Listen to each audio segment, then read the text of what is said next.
Eric Eggers is here. He's a researcher and reporter with the Government Accountability Institute. He's the co-host of the Drilldown podcast with the great Peter Schweizer. Eric Eggers, how you doing, brother? So to be clear, that my role to come on, if the last hour was spent encouraging people, am I now to do the opposite? Yes, that's exactly right. You are going to crash us back down to earth and swat us with some reality of how easy it is, maybe, to cheat. Well, I don't know.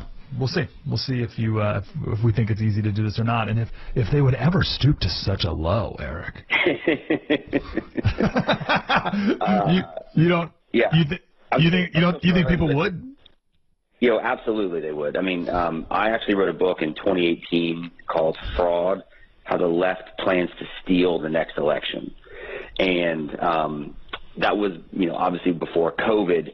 But what my book detailed, again, 6 years ago, is the vulnerabilities that exist in America's election system, things like bloated voter rolls, the problems with absentee ballots, people who are motivated to cheat, and just a complete lack of safeguards that exist for people that do want to try to manipulate and undermine election integrity. And then, of course, COVID happened, and all of the ways that are the weakest in which we cast ballots were the ways in which we cast the most ballots. And rather than be honest and say, hey, maybe we have some legitimate problems, we were told that it was the most safe and secure election in American history. And then a lot of those problems have sort of now been baked into the system. And so, yes, unfortunately, while the Republican National Commission, they've hired a lot of different people, we've got more lawyers. They say they're on it like never before, but there's lots of problems that continue to exist. And all you can hope is that by being honest about it ahead of time, then maybe there's more oversight. And so some of these problems can be caught beforehand, as opposed to 3 days after hundreds of thousands of ballots magically appear on election night. It has to be caught before. I do not see any scenario where the day or 3 days or a week after the election, we find something so obvious. Like, it could not be more obvious that there was cheating, and the courts or the state or whoever removes votes and then switches the winner of the race. And that's it. I cannot see that happening.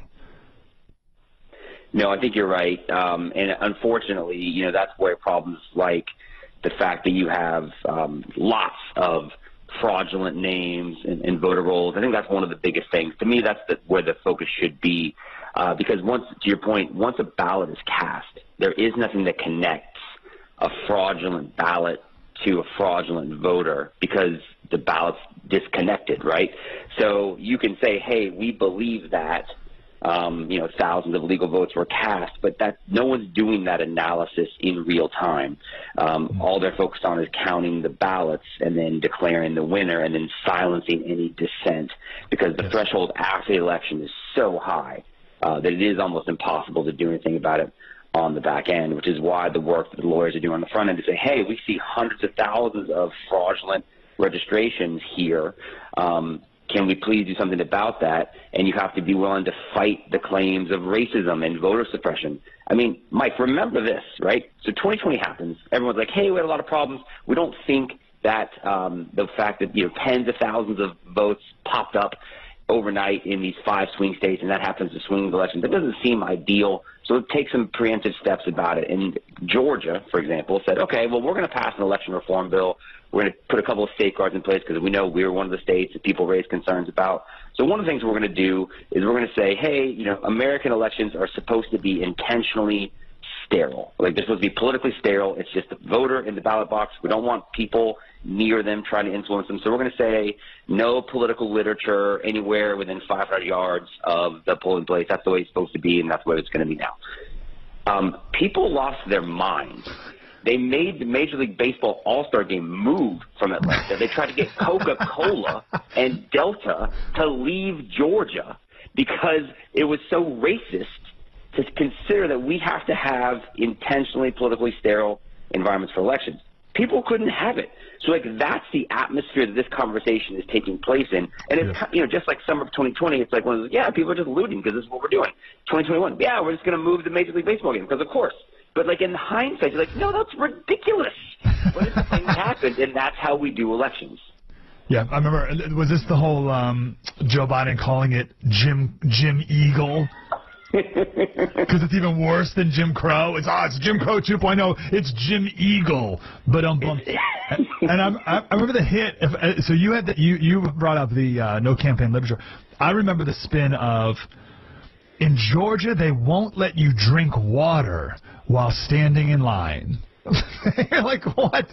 No, all it says is like a campaign can't pass out food and drink while you're standing in line within a certain distance. Like, you can bring your own water. You could, heaven forbid, hydrate before you get there. The polling station itself can hand out or leave water. You just can't have the Kamala campaign handing out bottles of water with their name on it. But it turned into that you're not allowed to drink water while you die standing in line for hours and hours. Well, remember this, Mike. Only Democrats drink water. Right, Republicans are lizard people, so we don't actually exist on very reptilian. Substances. Yeah, us and Nancy Pelosi are reptilian in that way. And I'll give my last contribution, and then I want to ask you how they're voting or cheating now, or ways that they could. But I just want everyone to always remember that 1 week before the election, PBS NewsHour ran a 12-minute special on how easy it is to hack into Dominion voting machines in Georgia. And then right after the election, most secure election of all time. Okay, so tell us about some potentially bogus ballots in our swing states and how that exists. Yeah, it's a great point. DeRoy Murdoch did an excellent analysis of this. He's highlighting these analyses. But states like Georgia, some statistical analysis have found that there's potentially over 500,000 phantom voters. They're tied to over 100,000 potentially invalid addresses. I mean, this is basic statistical analysis that anyone that has rudimentary software can perform, but the software has flagged. That's among the things they flagged in Georgia. Nevada's got its own problems. You've got people registered to vote in casinos and at UPS addresses, and we've got parking lot-based voters in the 4 figures. So, and remember, right, when you have 5 figures of ballots total in 5 key swing states that swung the election in 2020, everything kind of counts. And I'll be honest with you, Mike, one of the biggest problems you run into is an incentive structure problem, because the people that are in charge of these states, when people flag like these voter registration anomalies for them, they're not necessarily incentivized to want to validate them or address them on the front end, because these are things that happened on their watch. Yes. So these are part of the challenges they run into. North Carolina's got similar problems. You've got, according to this analysis, over 400,000 phantom voters that are registered at over 159,000 invalid addresses. Now, this is after the fact that North Carolina has actually been proactive. This is one thing that makes me very I'm optimistic about North Carolina, because they've removed, they announced recently over the last couple of years, 750,000 illegal voters or potentially invalid voters from their voter rolls. Michigan, by the way, is doing the opposite. That's why I'm concerned about Michigan. Of course, their Secretary of State, Jocelyn Benson, was part of the George Soros-funded Secretary of State program, and they have resisted efforts to clean up their voter rolls. And they've announced that, well, there's 500,000 voters that we're concerned about, but we're definitely not going to remove them before this election. And if they don't vote in this election, then maybe we'll do something about it. And this is despite a legal effort on behalf of Republicans. So what you run into then is, like, when you have potentially illegal addresses or illegal registrations on the voter rolls, you've got the same people that fight to keep these vulnerabilities that exist, the Mark Elias-funded legal effort. A lot of that money is also behind these groups that go out and register voters, in my opinion, regardless of the legality of the potential voter. And then so you're kind of cramming potentially illegal votes through the same holes that those lawyers fight to keep open. Now, 4 years ago, we didn't have the migrant problem that we have now. We've now seen 5 figures worth of people that are imported into these swing states. So I think there's a very real concern that people are going from the border to the ballot box. And actually at the Government Accountability Institute, where I work with, as you noted, the great Peter Schweizer, we have a new report on election integrity that highlights exactly what some of these vulnerabilities are, in terms of the voter roll bloat.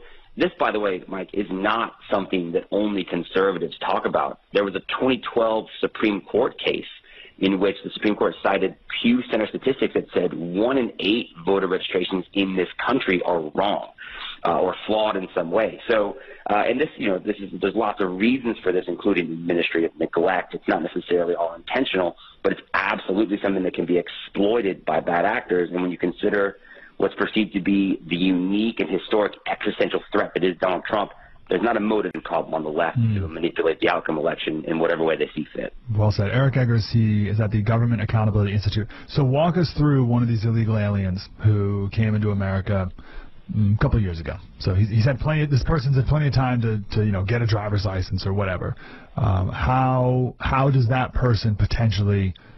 How is a ballot potentially dropped off in that person's name since they've been here? How does that work? Yes. Well, have you heard of a ballot box? Sure. Or a ballot harvester? So, I mean, it's as simple as that. All it takes is somebody being registered to vote, a lack of verification.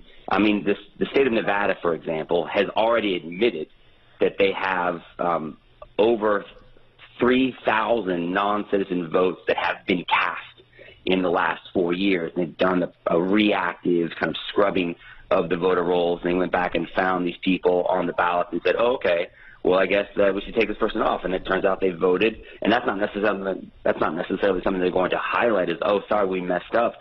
The state of Arizona recently said that their default, if you don't provide a proof of citizenship, their default is to only let them vote in federal elections. And they had over 6 figures worth of voters with that status. And the reason why they went back and did that analysis is actually somebody who wasn't a citizen that was registered to vote. So it's as simple as somebody that's not a citizen gets registered to vote. The default assumption is that you are a citizen.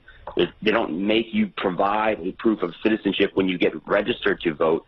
It's up to the immigrant to go back sometimes if they're illegally or erroneously registered to vote and say, oh, no, please take me off. Because if you're an immigrant that wants to become a citizen and you do cast a ballot, it's fatal. I mean, it's a capital offense. And so we've seen people, well-meaning migrants, deported because they've committed, in their opinion, the accidental sin of casting the ballot. But they get caught up in these political machines. So it's as simple as, to your original question, you get registered to vote by one of these many get-out-the-vote efforts, and then someone will then take a ballot in the ballot harvesting era.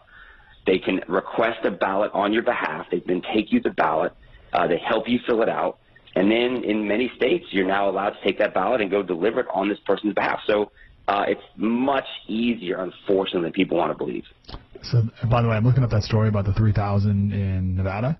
And the first story that popped up was the New York Times. Republicans seize on false theories about immigrant voting. So this is you seizing right now, Eric. So an immigrant comes. I just want to make sure we get this right. And the immigrant legally, let's say an illegal immigrant comes. And they register to vote, or they get a driver's license, and in some states that automatically registers to vote, or you just sign up that you fill out the registration form.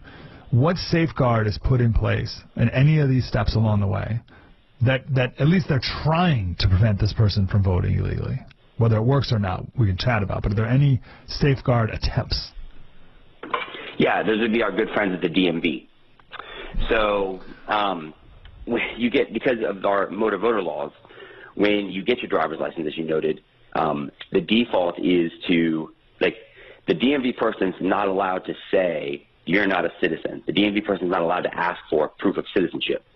So you can say I'm a citizen, and then you're registered to vote. Now, good election supervisors and or proactive attorneys, they have some databases that they can kind of verify this through.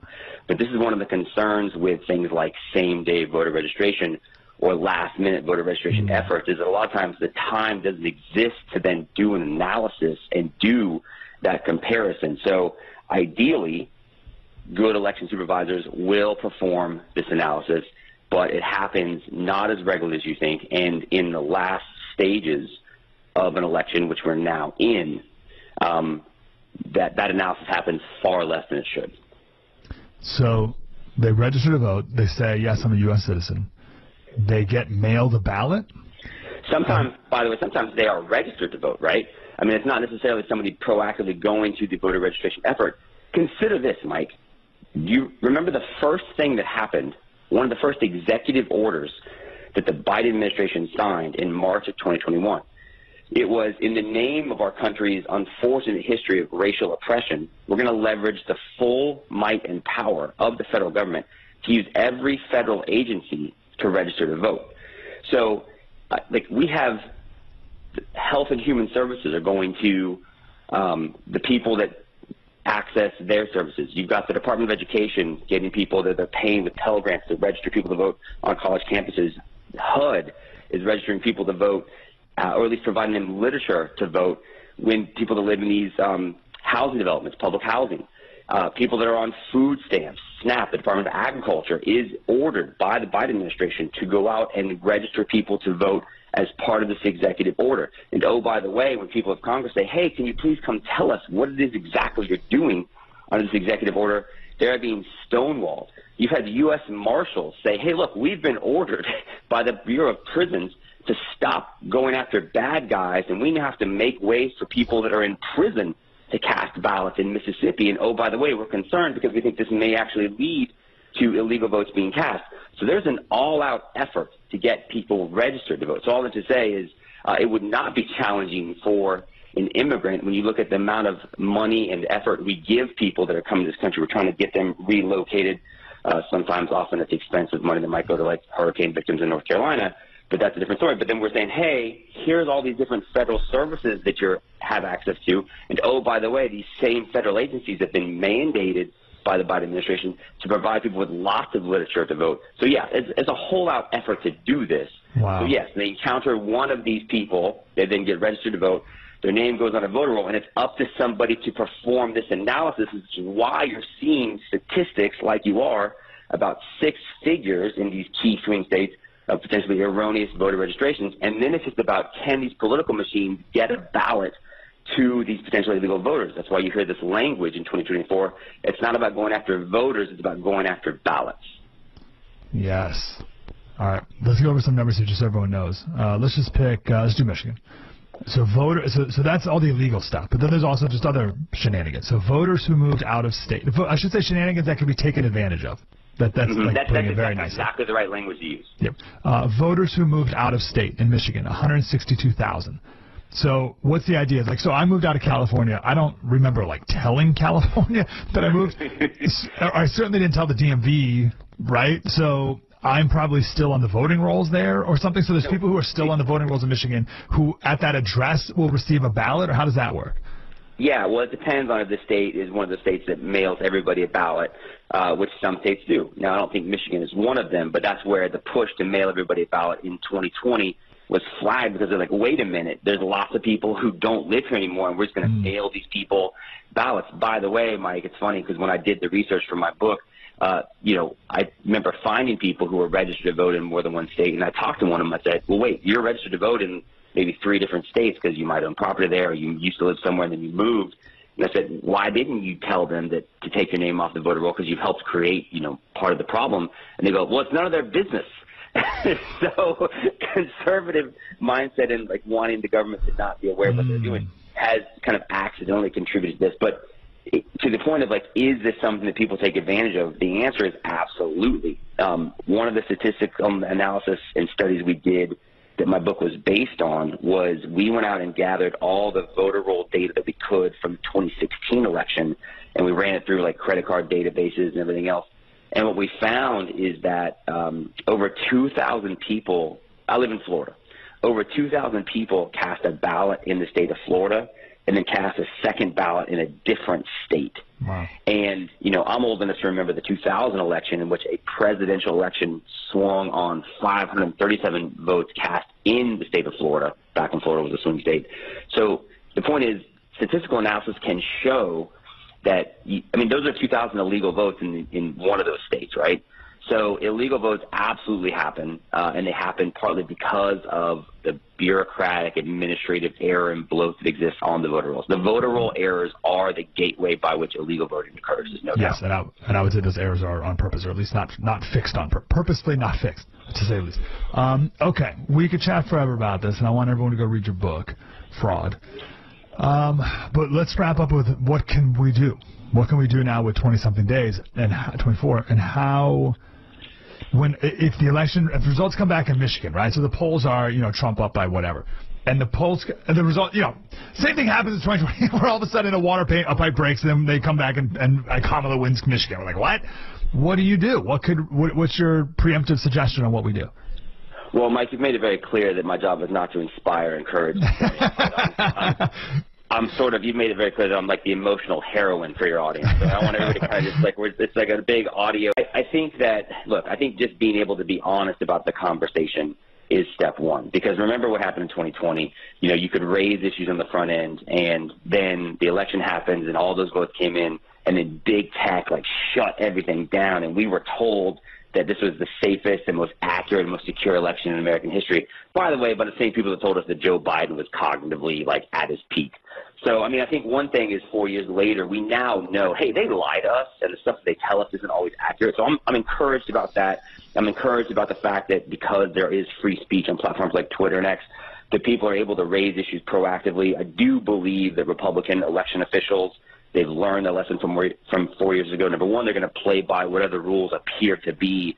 But number two, the fact that we're even having a conversation in October and you're seeing people take administrative errors like these voter rolls seriously, I think is a big deal. So I do think that those are reasons to be encouraged. And the fact that they've proactively, I mean, these lawyers have sued to try to get, I mean, they've identified the problems on these voter rolls and they've addressed it with these states. The fact that North Carolina has been proactive, even with a Democrat governor, by the way, I think is encouraging. So I do think this is a problem people know about, and they have tried their best to address on the front end. Well, we've only had 4 years, so we should run, but we can maybe talk about this another day. I don't want to catch you off guard either, but the other day we did a segment on votefromabroad.org, and this bill that was passed in 1986, and they make it seem as if it's for service members who are deployed overseas, and it is that, but there's like 7 different groups of people, like people in the military and their family members and people who work for the Department of Defense and the U.S. Merchant Marines. And then the last group is, and every other U.S. citizen abroad. Like, well, hold on. And the Democrats announced that they are spending 6 figures to register people who don't live here anymore. So I went through the process on votefromabroad.org, absentee ballots for U.S. citizens abroad. Votefromabroad.org, and you fill out all the information, and it says, you know, your most recent address in America. So I just made up some address in Pennsylvania, and it automatically fills out the form of Bucks County, Pennsylvania, which I just made up, and fills it all out for you. And then it says, do you want a ballot? And you can get it by email, and in 31 states you can vote online. And I did the whole process until the very end where you had to sign your name, and it said, you know, under perjury or whatever, and I know that they would arrest me if I continued to press send, but how about that? And the Democrats say there's 9 million people living abroad, citizens living abroad. I saw some other analysis that was like 2.5 million, but still, 2.5 million citizens living abroad. What are the rules for that? No, it's a great question, and I think, look, I mean, we are a third world country when it comes to election technology, right? Like, Baltic states, I think, like Estonia, are using, like, not Bitcoin, but technology like that to be able to, to be able to kind of like, so I have a piece of it, you have a piece of it, and they keep it secure that way. Our answer to that is, well, we don't have one big federal database that you can hack because it's decentralized in terms of its 50 states as laboratories of democracy. But when you look at the technology that we use, and you look at the fact that, like you just said, think about the story you said about what PBS ran the special on 10 days before the election. And there are stories where they have like hackathons where 10-year-old kids go out to Nevada and they hack these election databases, and it's like, oh, look what they did. So, yeah, there remain lots of different vulnerabilities overseas and domestically. And so I think, look, you kind of and to me, the biggest crime of what the last 4 years is after January 6th, anyone that wants to just have an honest conversation about the vulnerabilities so that we might be able to protect them and shore them up so that we can have as much confidence as possible in our democratic outcomes. Anybody that raises those questions was now labeled a traitor and treasonous in the wake of January 6th. When I actually think it's maybe one of the most patriotic things you can do to say, hey, look, here's a problem we have. What are the solutions? And so I think what you just did is highlight something that's a very real vulnerability. Congratulations on not admitting to a felony on that video. I told the story once, and someone was like, "Did you commit a felony?" I was like, "No, I stopped right before." But listen, I'm not a lawyer, but maybe that's not a story I was leading with at 7 o'clock hour. Listen, if I believe this is an existential threat to win, then I would be inclined to vote. Or I should say, if I was a Democrat who thought, because I know the story of Douglas Mackey, and I know that even years later they would come back and get me if I dare lie on that form. Eric, where do you want to send people we can learn more about this? Yeah, if you guys want to go to thedrilldown.com, that's the website where we do our podcast with Peter Schweizer, and that's the website where our election risks report is now live and published. You can read about that. And, yeah, if you just Google Eric Eggers fraud, which is not a phrase I love to say, but, yeah. But yeah, that's great. You can check out my book, Fraud, How the Left Plans to Steal the Next Election, which came out. Yeah, that's great. Unfortunately, my publisher would love it. Yeah, you're the one who called it that. And you, now when people search your name, those are the three, Eric, Eggers, and fraud, are the three that pop together. What a bummer. Yeah, it's a good thing I'm married, because it would be a real problem if I was had a dating profile on. Eric Eggers, giant fraud. Eric _ Eggers on Twitter. Thedrilldown.com is the website. Eric, good to talk to you, brother. Hey, thanks, Mike. Appreciate it, man.